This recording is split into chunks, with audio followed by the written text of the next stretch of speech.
दोस्तों आईपीओ में अगर दांव सही बैठता है तो पैसा बनता है या नहीं बनता है, इसके बारे में आपको सच पता है। बट जहां दांव गलत बैठता है वहां कितना बड़ा संघर्ष हो सकता है, इस वीडियो में हम बात करने वाले हैं। Hi guys, my name is Abhishek Yadav and this video is going to be absolutely very important for all of you जो कहीं ना कहीं आईपीओ मार्केट में पैसा लगाना चाहते हैं और ये नहीं पता है कि ये अगर गलत बैठा तो ये कितना बड़ा स्ट्रगल हो सकता है। Let's start this video. दोस्तों सबसे पहले स्टार्ट करते हैं कि आईपीओ क्या होता है।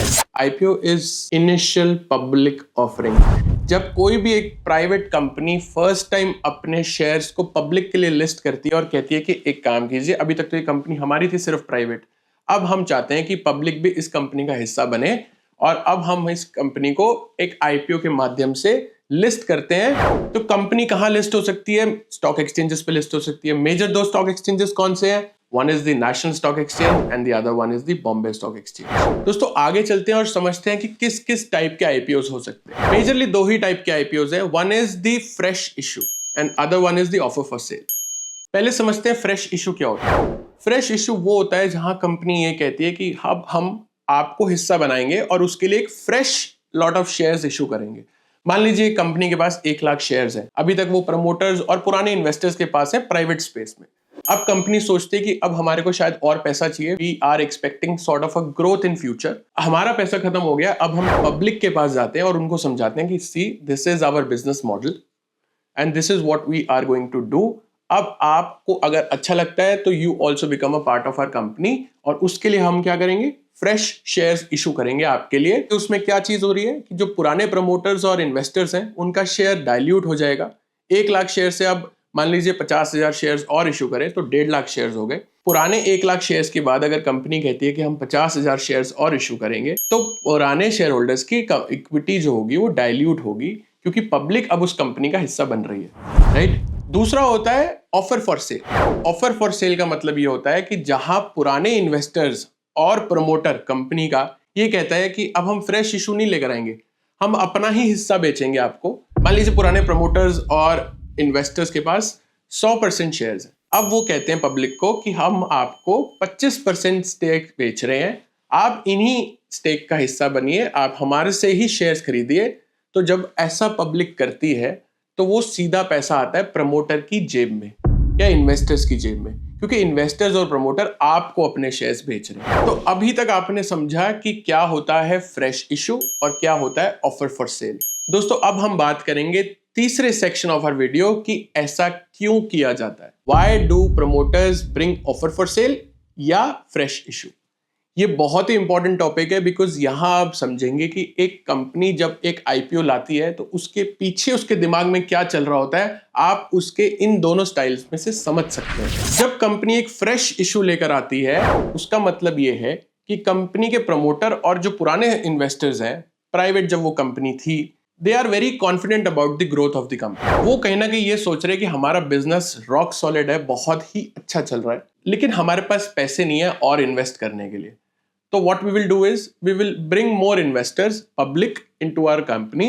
वो हमको पैसा देंगे, हम अपने बिजनेस पे पैसा लगाएंगे and we will move forward। अब दोस्तों आप सोच के देखिए कि अगर एक कंपनी और पुराने इन्वेस्टर्स उस कंपनी के बेच नहीं रहे अपना स्टेक, वो कह रहे हैं कि हम अपना पैसा इन्वेस्टेड रखेंगे, अब हम चलते हैं पब्लिक के पास, पब्लिक से पैसा रेज करते हैं क्योंकि हमें एक ग्रोथ ट्राजेक्टरी दिख रही है, हमें लग रहा है कि हमारा बिजनेस यहां से बढ़ सकता है अगर हम और पैसा इन्वेस्ट करें। दोस्तों वहीं चलते हैं दूसरे स्टाइल ऑफ आईपीओ के बारे में जिसका मतलब है ऑफर फॉर सेल। अब ऑफर फॉर सेल का मतलब आप सोच के देखिए कि जो पुराना प्रमोटर और पुराने इन्वेस्टर्स हैं वो क्या कर रहे हैं? They are looking for an exit. वो एग्जिट ढूंढ रहे हैं कंपनी से। शायद वैल्यूएशंस हाई हैं, शायद उनका ऑब्जेक्टिव जो था वो अचीव हो गया है, या शायद उनको कहीं ना कहीं लग रहा है कि ग्रोथ अब आगे स्लो डाउन हो सकती है, या probably the market environment is such कि निकल जाओ, पैसा लेके बढ़िया दाम मिल रहा है और एग्जिट करेंगे, बाद में देखेंगे क्या करना है। एक इतनी बड़ी हाइप क्रिएट करी जाती है आईपीओ में, आपको ये बताया जाता है कि ये कंपनी इतनी बड़ी हो जाएगी, हमारा इतना बड़ा मार्केट शेयर है, हम यहाँ ग्रोथ ला रहे हैं, ये हमारे प्रोडक्ट्स हैं,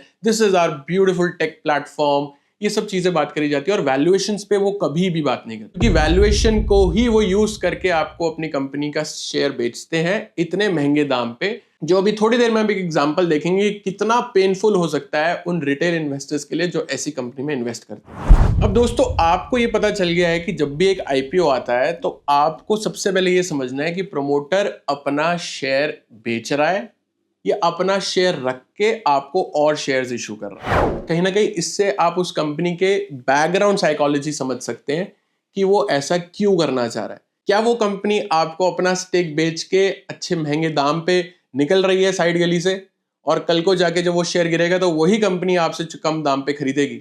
या क्या वो कंपनी ये सोच रही है एथिकल ग्राउंड्स पे कि हमारे को पब्लिक चाहिए, we will list our company at good valuation और साथ में ग्रो करेंगे। एक अच्छी कंपनी दोस्तों वो होती है जो शेयर होल्डर्स को पैसा बना के देती है, और सच बताऊं तो ऐसी कंपनीज बहुत कम है इंडियन स्टॉक मार्केट में। दोस्तों, moving on to our next section of the video where we will discuss one company, it is from a real estate space. मैं आपको बताऊंगा कि जब एक्सट्रीम फ्रेंजी आती है किसी भी सेक्टर में तो उसी सेक्टर के सबसे ज्यादा आईपीओज आने लग जाते हैं। जब कंज्यूमर टेक प्लेटफॉर्म की फ्रेंजी होती है तो सारे कंज्यूमर टेक प्लेटफॉर्म्स के आईपीओ आने लग जाएंगे, आप देखेंगे।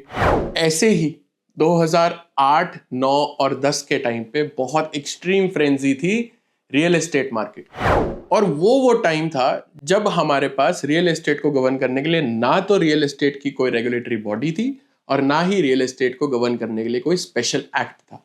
उसी टाइम पे लिस्ट होता है एक ऐसा नाम दोस्तों जो आप सब जानते हैं रियल एस्टेट स्पेस से, इट इज द बिगेस्ट, छोटा मोटा एग्जांपल डिस्कस नहीं कर रहे हैं हम यहाँ पे, it is the biggest real estate player in India. And if you have guessed the name right, let's quickly see कि उस टाइम पे DLF का शेयर कैसे लिस्ट हुआ था, और 2025 की स्टार्टिंग में हम डिस्कस करेंगे, बिकॉज गाइस सेबी की रेगुलेशंस है that I can not discuss the previous 6 months of price action. तो हम 2025 तक देखेंगे, उसके बाद आप खुद जाके चार्ट्स में देख सकते हैं। और दोस्तों, एक कड़वा सच आपको ऐसा दिखाने वाला हूं कि आपके लिटरली होश उड़ जाएंगे, और नेक्स्ट टाइम अगर आप आईपीओ में इन्वेस्ट करेंगे तो आपके दिमाग में ये सिचुएशन भी होनी चाहिए। दोस्तों, जब 2007 में DLF का आईपीओ लिस्ट हुआ था टिल 2025, ऑलमोस्ट 18 साल का पीरियड है। तो दोस्तों, ये है मंथली चार्ट, हर एक कैंडल एक मंथ को रिप्रेजेंट कर रही है। अब इधर जब DLF लिस्ट हुआ 2007 में जुलाई में, सीधा वो यहां से बढ़ा, आपको मैं दिखाता हूं, it went up almost 130% in 1 2 3 4 5 6 7 almost 6.5 months 130% बढ़ा वो स्टॉक। और वहां से आप देखिए 2008 से जब ग्लोबल क्रैश आया, वहां से ये स्टॉक की हालत देखिए आप। अब आप सोच के देखिए, जब एक स्टॉक 93% करेक्ट कर जाए, एक DLF जैसा स्टॉक, तो क्या बीतती होगी उन लोगों पे जो उस कंपनी में इन्वेस्टेड होते हैं। सब कुछ बदल जाता है, सारे नैरेटिव बदल जाता है। आप जितने बुलिश होते हैं इस कंपनी में, आपका ओवरऑल पूरा साइकोलॉजी चेंज हो जाती है। People book their losses at this time. This is the time when the investor goes through an absolute wealth erosion, very painful period. DLF जैसी कंपनी गाइस 93% करेक्ट करी after the global crash of 2008। उसके बाद 2009, 10, 11 में इतनी extreme frenzy थी, लोग घुसे होंगे, सोचा होगा इस कंपनी में एवरेज भी क्या होगा, और पैसा डाला होगा ये सोच के कि अब यहां से स्टोरी बदल जाएगी, but this stock kept on going down. अब देखिए इस स्टॉक का संघर्ष, आप ये एक ही प्राइस रेंज में आप लगा लीजिए, यहां से 2008 से लेके और 2023 15 साल तक इस स्टॉक ने ₹1 का रिटर्न नहीं दिया है। अगर मैं यहां पे एक बार सेट करूंगा तो आप लगा लीजिए इस लेवल से इस स्टॉक ने ₹1 का रिटर्न नहीं दिया है फॉर 15 years। 15 साल के बाद एक ऐसी दिग्गज कंपनी सेम अपने उसी लेवल पे आई है दोस्तों। आप सोच के देखिए कितना बड़ा टॉर्चर ये मेंटल लेवल पे हो सकता है। Do you have this kind of a discipline to stay in the company for 15 years? आप सोचिए मार्केट वहां से कहां पहुंच चुकी है। 2008 से where was Nifty at the time of 2008, और आज निफ्टी 2025 में कहां है, और आपका स्टॉक 2023 तक उसी लेवल पे है। आगे चलते हैं और देखते हैं 2023 के बाद इस स्टॉक ने एक रन अप दिया, ठीक है। ये स्टॉक आता है और ऑलमोस्ट 100% बढ़ता है, बट लुक एट दी, दोस्तों 2025 तक ही हम डिस्कस करेंगे, will not go after that, आप देख सकते हैं अपने आप बाद में। This was the high that the stock made यहां, एंड इवन इन 2025, अर्ली 2025, अब आप देखिए ये स्टॉक इस लेवल पे अभी भी ऑलमोस्ट 30% नीचे था अपने हाई से, which means a company like DLF did not even touch it's all time high in the last 18 years. देखिए इन्वेस्टर क्या होता है कि एक प्राइस देखता है, कंपनी देखता है और इन्वेस्ट कर देता है। अब उसको नहीं पता कि स्टॉक 10% गिरेगा, 20% गिरेगा या 10% बढ़ेगा, 20% बढ़ेगा, बट वो कहीं ना कहीं फ्यूचर आउटलुक को देख के इन्वेस्ट करता है। अब सोचिए उस टाइम पे जो इन्वेस्टर्स रहे होंगे 2008 में, आज चल रहा है 2025, fast forward 18 years. How many of you think that people who invested in 2008 are still the investors in DLF in 2025? This is the pain when you invest in bad IPOs. A good company can also bring a very bad IPO. This is exactly what I want to highlight. I will repeat again. A very good company can bring a very bad IPO also. It does not mean कि वो खराब company हो गई खराब IPO लाके. They just want to capitalize on a beautiful opportunity that they get in the stock market. देखिए इस IPO के पीछे कमर्शियल मोटिव होता है कंपनीज का. That is why I told you there are very small number of companies जो कहीं ना कहीं एक इन्वेस्टर का पैसा बनाने के बारे में भी सोचती हैं at the very first level of an IPO. So be watchful whenever you are investing in an IPO. Please understand, again a disclaimer, this is not an investment advice. Please do your own due diligence and research, which is why I am making this video. I really want you to know कि जब आप गलत होते हैं तो आप कितना गलत हो सकते हैं. I am just showing you that. इसीलिए दोस्तों प्लीज अंडरस्टैंड, जब भी एक IPO का जो नैरेटिव होता है उसमें आप ना फंसे. Please do your own due diligence and research. अगर आपको नहीं आता है तो आप सीख लीजिए, but don't blindly trust any company at any sort of a valuation in the IPO round, thinking कि हमारा पैसा यहीं से बनना स्टार्ट होगा.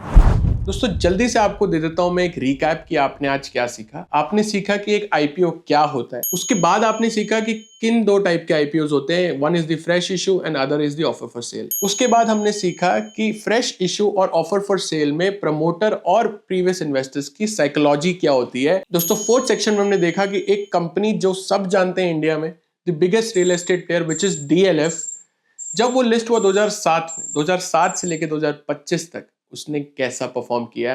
And we saw what pain the retail investors had to go through in the period of 18 years. Well, that's it guys. Thank you so much for watching. I hope that this video really helped you. और next time जब भी आप एक IPO में जाएं तो सूझ-बूझ के साथ जाएं, because now you know कि कितना बड़ा पेन आपकी लाइफ में हो सकता है. That can be a possibility. Till then, take care and invest smartly. I'll see you in the next video. Jai Hind.